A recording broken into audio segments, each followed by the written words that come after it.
दिखे न कोनो में, दिखे न कोनो में, हवे के नाव उतागे। खोजो संगी मोर, कहाँ मन के गवागे। दिखे न कोनो में, हवे के नाव उतागे। खोजो संगी मोर, कहाँ मन के गवागे।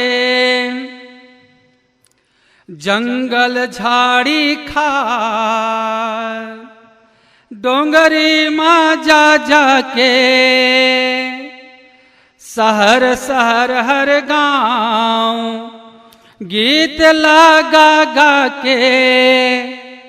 इहाँ उहाँ अब खोज मुड़िया मोर पिरागे।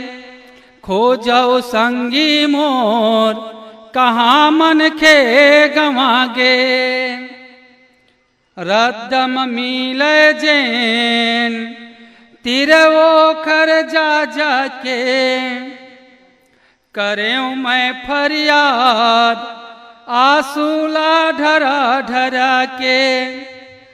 जेला मैं पूछे ओखरे मतिहारा गे।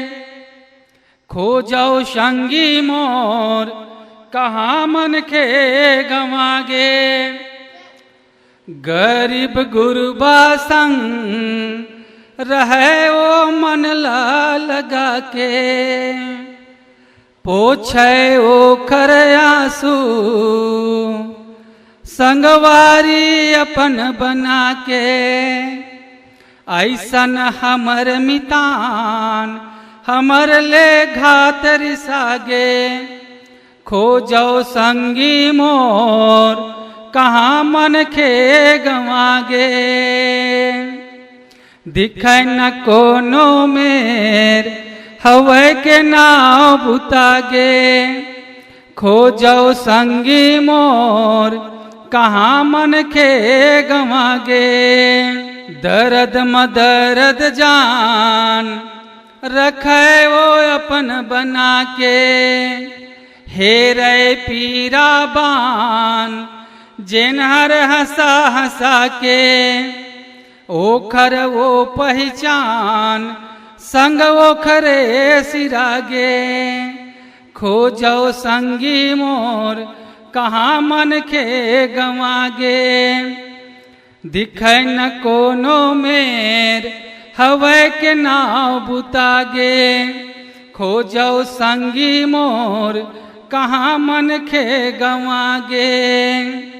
दिखे न कोनो मेर, हवे के नाव बुतागे। खोजो संगी मोर, कहाँ मन के गवागे। खोजो संगी मोर, कहाँ मन के